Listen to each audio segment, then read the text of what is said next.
nakuja kuomba huyo mama apigiwe kura, because if it is time to think about, if you don't put good leaders in positions of leadership, then prepare shetani atawaletea wale wabaya, and you have to be subject to them, because in Romans we have got to be subject to the governing authorities.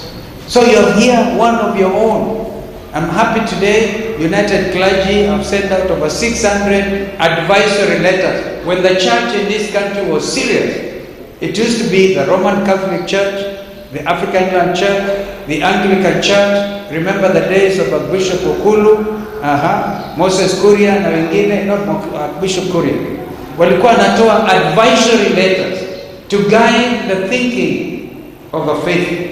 But because of the spirit of compromise, everybody becomes hivi too. But today, United Clergy, I'm very happy when Bishop Zomo sent me a message. They sent advisory letters to over 600 churches in Machakos County, kusema pigieni Mama Agnes Kavini.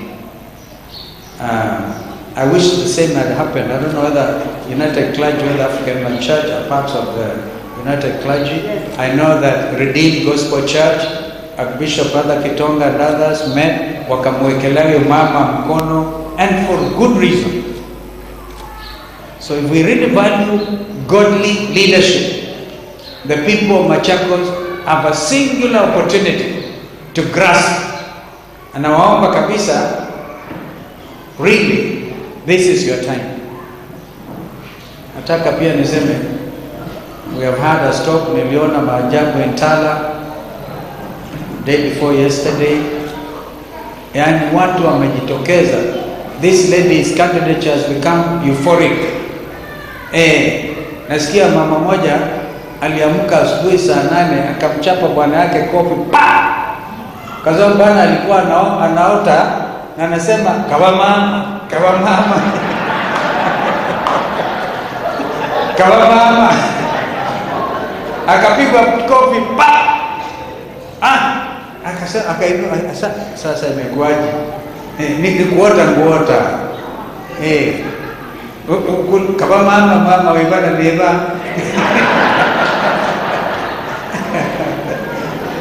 So maajabu haya ya huyo candidature, the Spirit of God is moving.